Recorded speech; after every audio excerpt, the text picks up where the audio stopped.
So our next topic is pairwise mutually exclusive या pairwise independent या mutually independent।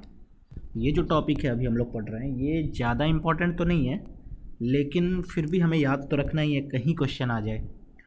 और ये थोड़ा डिफ़िकल्ट इसलिए हो जाता है क्योंकि ये जो टर्म्स हैं वो लोगों को याद नहीं रह पाते हैं ना, वो लोग कंफ्यूज हो जाते हैं इन टर्म्स में।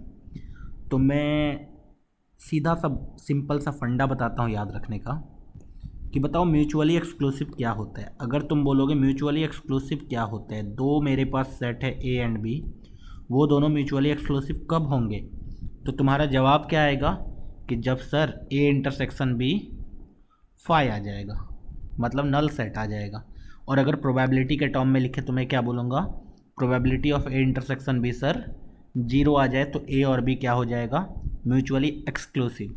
ओके, अब अगर 3 सेट हो तो, और तीनों set pair wise mutually exclusive हो, pair wise mutually exclusive 3 set में ही काम आएगा। तो सपोज 3 सेट हो A B C, pair wise mutually exclusive का मतलब क्या हुआ कि ए और बी दोनों एक दूसरे में कैसे हैं, म्यूचुअली एक्सक्लूसिव। सिमिलरली बी और सी एक दूसरे में कैसे हैं, म्यूचुअली एक्सक्लूसिव। सिमिलरली ए और सी एक दूसरे में कैसे हैं, म्यूचुअली एक्सक्लूसिव। सिंपल सा बात, मतलब कोई भी पेयर को उठाओगे वो म्यूचुअली एक्सक्लूसिव हो, वो तभी होगा जब तीनों में कोई पार्ट कॉमन ना हो और साथ ही साथ दो में भी कोई कॉमन ना हो। मतलब अगर मैं वेन डायग्राम बनाने का कोशिश करूं तो मुझे कुछ ऐसा सीन दिखेगा, ए कहीं अलग थलग पड़ा होगा, बी कहीं इधर, सी कहीं इधर। अभी बताओ कोई मेरे से पूछेगा ए और बी का पेयर, तो इसका प्रोबेबिलिटी 0। सिमिलरली ए और सी का मैं बोलूँगा 0। सिमिलरली बी और ए का मैं बोलूँगा 0। बी और ए तो हो चुका है, सी और बी का ले लेते हैं, वो भी 0। तो क्या हो गया, सब के सब म्यूचुअली एक्सक्लूसिव हो गए और पेयर वाइज हो गए। तो ये वाला टर्म सिंपल है, ऐसे करके याद रख लिया। ओके, नेक्स्ट टर्म है, इसी में एक ऐसा भी बोल दिया जाता है कि म्यूचुअली एक्सक्लूसिव तो है but not pair wise. Mutually exclusive है लेकिन नॉट पेयर वाइज का मतलब क्या होता है। सपोज मेरे पास 3 सेट है ए बी सी तीनों म्यूचुअली एक्सक्लूसिव है, ऐसा बोल दिया गया।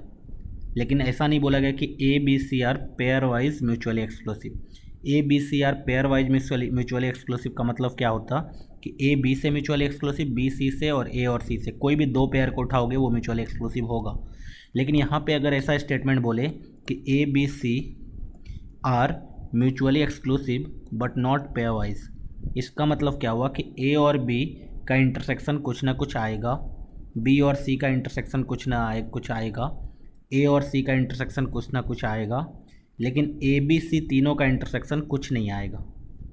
समझ में आ रहा है, ए बी सी तीनों का इंटरसेक्शन कुछ नहीं आएगा, तो अपने आप ए बी सी तीनों खुद में कैसे हो जाएंगे, म्यूचुअली एक्सक्लूसिव।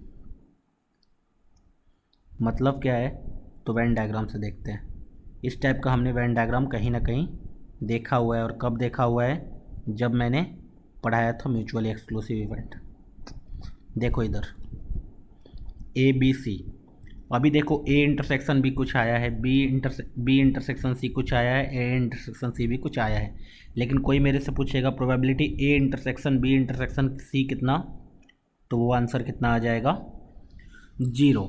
इसका मतलब क्या हो गया, ये कैसे हैं, A B C mutually exclusive है लेकिन पेयर वाइज नहीं है। और ऊपर हमने क्या देखा कि पेयर वाइज म्यूचुअली एक्सक्लूसिव है, तो म्यूचुअली एक्सक्लूसिव वाला टर्म तो कंप्लीटेड।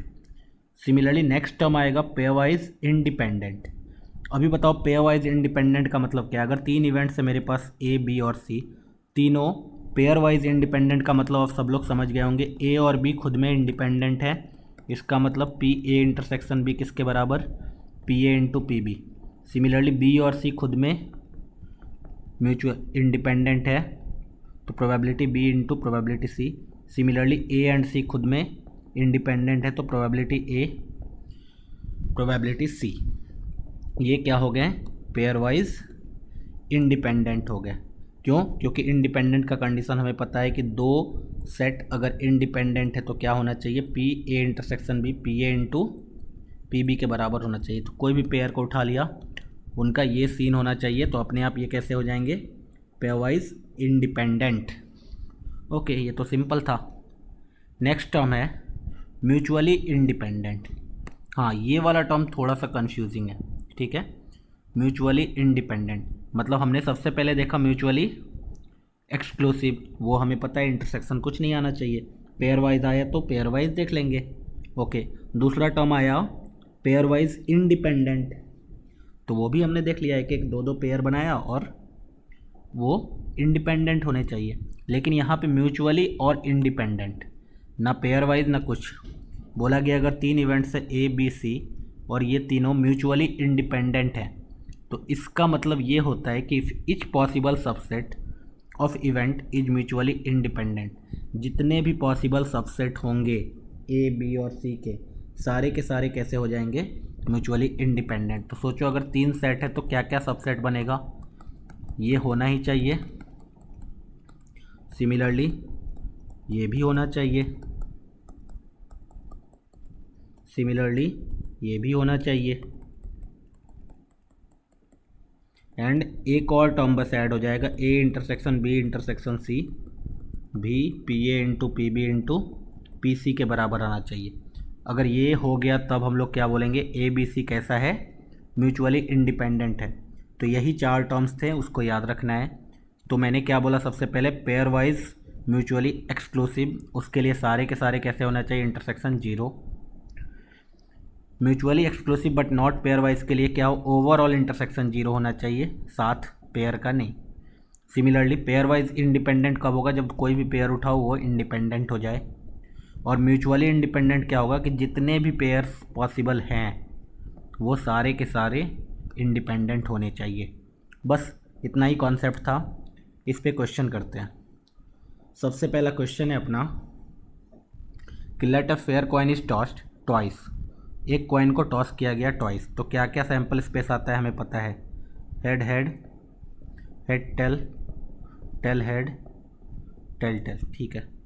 बोला गया एक इवेंट डिफाइन किया गया A, first toss result in head, तो उसमें क्या क्या आएगा, एच एच एच टी।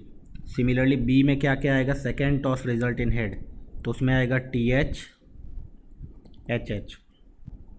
सी में क्या आएगा, there is at least one head, उसमें मतलब H H H T T H सब आएगा।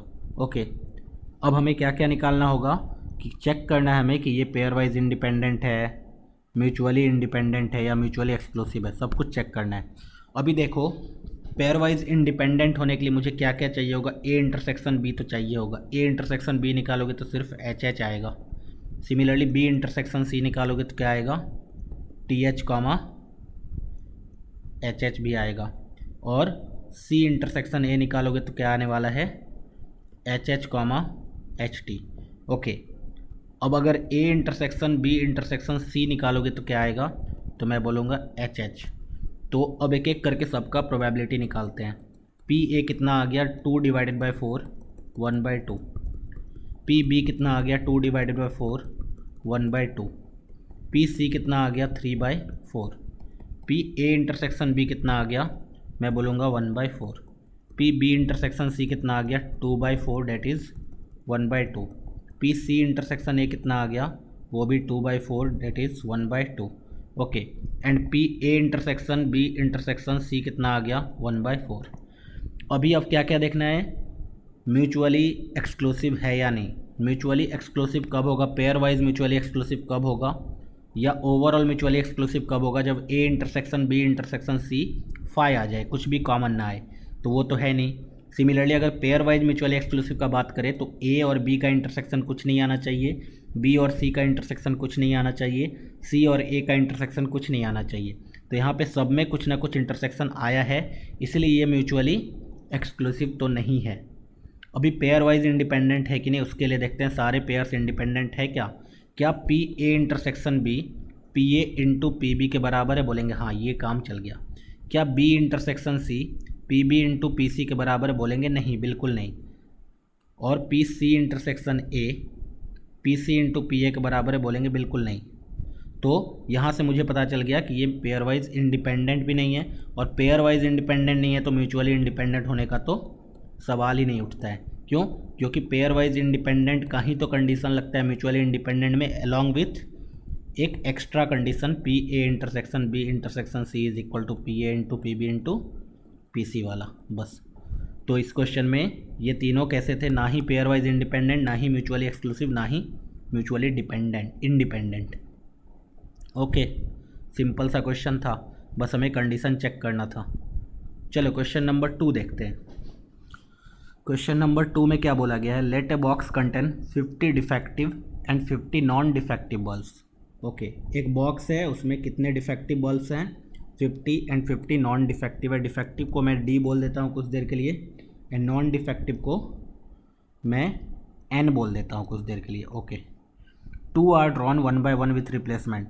तो बताओ सैम्पल स्पेस जो आएगा उसमें कैसा कुछ दिखेगा, या तो दोनों डिफेक्टिव आ जाए, या तो एक डिफेक्टिव एक नॉन डिफेक्टिव आ जाए, एक नॉन डिफेक्टिव एक डिफेक्टिव आ जाए, या फिर दोनों नॉन डिफेक्टिव आ जाए। सेम पिछले वाला केस हो गया।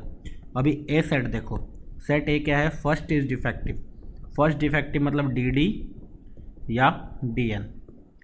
सिमिलरली सेट बी में क्या आ गया, second is defective. Second is defective का मतलब डी डी या एन डी। सी क्या आ गया, आइदर बोथ आर डिफेक्टिव और बोथ आर नॉन डिफेक्टिव, दोनों डिफेक्टिव या फिर दोनों नॉन डिफेक्टिव। अच्छा, फिर से वही चेक करना है, pair wise independent, pair wise mutually exclusive, mutually independent. तो हमें ए इंटरसेक्शन बी निकालना पड़ेगा। ए और बी में इंटरसेक्शन निकालोगे तो क्या आएगा, D D. Similarly B intersection C निकालोगे तो क्या आएगा, D D. C intersection A निकालोगे तो क्या आएगा, बोलेंगे डी डी। ओके, अभी अगर A intersection B intersection C निकालोगे तो क्या आएगा, मैं बोलूँगा डी डी। ओके, तो अभी एक एक करके सबका प्रोबेबिलिटी निकालते हैं। पी ऑफ ए कितना आने वाला है, 1/2। पी ऑफ बी कितना आने वाला है, 1/2। पी ऑफ सी कितना आने वाला है, 1/2। Okay, P of A intersection B कितना आने वाला है, मैं बोलूँगा 1/4। P of B intersection C कितना आने वाला है, बोलूँगा 1/4। P of C intersection A कितना आने वाला है, बोलूँगा 1/4। Okay, P of A intersection B intersection C कितना आने वाला है, 1/4। तो क्या ये म्यूचुअली एक्सक्लूसिव है, बोलेंगे बिल्कुल नहीं। क्यों, क्योंकि किसी भी इंटरसेक्शन का प्रोबेबिलिटी 0 नहीं है, तो म्यूचुअली एक्सक्लूसिव वाला तो कट गया, ये तो है ही नहीं। पेयर वाइज इंडिपेंडेंट है क्या, पेयर वाइज इंडिपेंडेंट के लिए ऐसे एक एक करके देखना पड़ेगा। A intersection B P A into P B के बराबर है, चलेगा। B intersection C B into C के बराबर है, चलेगा। सी इंटरसेक्शन ए सी और ए के प्रोडक्ट के बराबर है, चलेगा। इसका मतलब क्वेश्चन ये वाला कैसा है, पेयर वाइज इंडिपेंडेंट तो है, ये वाला चीज़ ट्रू है। क्या म्यूचुअली इंडिपेंडेंट है, तो म्यूचुअली इंडिपेंडेंट के लिए बस एक और कंडीशन ऐड हो जाता है, that is P A intersection B is equal to P A into P B into P C होना चाहिए। लेकिन यहाँ पे P A into P B into P C निकालोगे तो कितना आ जाएगा, 1/8। तो this is not equal to this. इसका मतलब इस क्वेश्चन में ये जो तीनों इवेंट्स थे क्या थे, तो मैं बोलूँगा सिर्फ पेयर वाइज इंडिपेंडेंट थे, ना ही पेयर वाइज म्यूचुअली एक्सक्लूसिव, ना ही mutually independent. Okay, next question. सिर्फ एक ही क्वेश्चन जेई में आया है, ठीक है। इस क्वेश्चन को ध्यान से देखना है। इस क्वेश्चन में मिक्सचर है, बहुत ही बढ़िया क्वेश्चन है। जिसको भी बस इस टर्म का मतलब पता है, पेयर वाइज इंडिपेंडेंट क्या होता है, बस हो जाएगा काम। Let E C denote the complement of the event E. Let E F G be pairwise independent events with P of G greater than 0। Okay, and P of E intersection F intersection G is 0, then what is the value of this. Okay, ये सब देखने के लिए मैंने बोला था जब इस टाइप का कंडीशनल प्रोबेबिलिटी आ जाए तो क्या करना चाहिए। सबसे पहले भाई सेट वेन डायग्राम बना लो सेट थ्योरी से। ओके, जब वेन डायग्राम बनाने बैठोगे तो थोड़ा अच्छे से बना लेते हैं। मेरे पास कितने इवेंट्स हैं, ई एफ जी। क्या ये वाला वेन डायग्राम सही है, बोलेंगे बिल्कुल नहीं। क्यों, क्योंकि इंडिपेंडेंट का तो चलो वेन डायग्राम नहीं होता है कुछ, लेकिन उसने वेन डायग्राम बनाने के लिए एक इन्फॉर्मेशन तो दे रखा है, ये वाला, that is P E intersection F intersection G कितना है, 0 है। इससे क्या पता चलता है, इससे ये पता चलता है कि ई इंटरसेक्शन एफ इंटरसेक्शन जी कितना है, एग्जैक्टली 0 है, मतलब कुछ भी कॉमन पार्ट नहीं है। तो ये वो वाला केस हो गया, that is mutually exclusive but not pair wise. Okay, ये एक ई बना दिया, दूसरा एक एफ बना दिया, तीसरा एक चलो जी बना दिया। तो ये हो गया ई एफ जी। ओके, अब हमें निकालना क्या है, ये देखो, निकालना है P of E C intersection F C divided by G. इसका मतलब क्या होता है कि क्या प्रोबेबिलिटी है ऊपर वाला होगा गिवन डेट जी हो चुका है। इसको निकालने तो हम लोग बहुत ही अच्छी तरीके से सीख चुके हैं कंडीशनल प्रोबेबिलिटी में। जो हो चुका है सिर्फ उसको देखना होता है। क्या हो चुका है, तो मैं बोलूँगा जी अपना पूरा हो चुका है। अभी जी हो चुका है, अब आगे नीचे कुछ नहीं देखना, नीचे तो पी ऑफ जी लिख ही दो। ऊपर का देखो, अब E complement intersection F complement, E complement मतलब ई के बाहर वाला पार्ट, ओके, ई के बाहर वाला पार्ट, और एफ कॉम्प्लीमेंट मतलब एफ के बाहर वाला पार्ट। इन दोनों का इंटरसेक्शन का मतलब क्या होगा, ये वाला रीज़न ऐसा है जो अपने जी में है, ये वाला रीज़न ऐसा है जो अपने जी में है। और इस रीजन को क्या लिख सकते हैं, पी ऑफ जी में से क्या क्या माइनस करना पड़ेगा, P of E intersection G minus P of F intersection G. ये वाला इंटरसेक्शन वाला पार्ट माइनस करना पड़ेगा और ये वाला भी माइनस करना पड़ेगा। अपने आप ये रीज़न आ जाएगा मेरे पास। बस ये वाला चीज़ देखने जिसको आ गया उसके लिए ये क्वेश्चन कप ऑफ केक था, है ना, बहुत ही इजी। तो बस हमें यही जानना था क्या क्या इन्फॉर्मेशन था। हमने इस इन्फॉर्मेशन को यूज़ करके हमने वेन डायग्राम बनाया, उसके बाद हमने इसको लिखने सीखा है तो उसको हमने लिख दिया। उसके बाद अब इस चीज़ का यूज़ कब करना है, पेयर वाइज इंडिपेंडेंट इवेंट, इस चीज़ का यूज अब होगा। अगर ई एफ जी तीनों पेयर वाइज इंडिपेंडेंट है, इसका मतलब क्या है कि बताओ, पी जी तो पी जी ही रहेगा, पी ई इंटरसेक्शन जी कितना हो जाएगा, P into P G, P F intersection G कितना हो जाएगा, P F into P G, और नीचे कितना है, पी जी। क्या तुम्हें दिख रहा है, पी जी सब में ऊपर में कॉमन है, तो क्या कॉमन निकाल लूँ, हाँ, ब्रैकेट के अंदर क्या आ जाएगा, 1 माइनस पी एफ, और नीचे कितना है, पी जी। क्या P G not equal to 0 given है, हाँ, P G greater than 0 given है। इसका मतलब पी जी और पी जी को काट सकते हैं ऊपर नीचे से, बोलेंगे हाँ, ओके, तो कट कर दिया। तो फाइनली हमारे पास आया क्या, 1 माइनस पी एफ। तो ये आंसर क्या होगा, या तो इसको लिख सकते हैं पी ई डैश या P E complement minus P F, या फिर 1 माइनस पी एफ को लिख सकते हैं P F complement minus P. तो अब हमें देखना है कौन सा आंसर है मेरे पास, P E complement minus P F, हाँ ये वाला आंसर है। P F complement minus P नहीं है, इसका मतलब आंसर विल बी सी वाला part, C part is the answer. तो ये भी बहुत ही बढ़िया क्वेश्चन था, सारे कॉन्सेप्ट्स को एक ही क्वेश्चन में यूज़ कर लिया गया, पेयर वाइज इंडिपेंडेंट वाले को भी यूज़ कर लिया गया, mutually exclusive but not pair wise को भी यूज़ कर लिया गया, कंडीशनल प्रोबेबिलिटी को भी यूज़ कर लिया गया, और सेट थ्योरी तो ऑब्वियसली यूज़ हो ही रहा है। तो बस इतना अगर जानते हैं तो हमें इस टॉपिक में प्रॉब्लम नहीं होना चाहिए।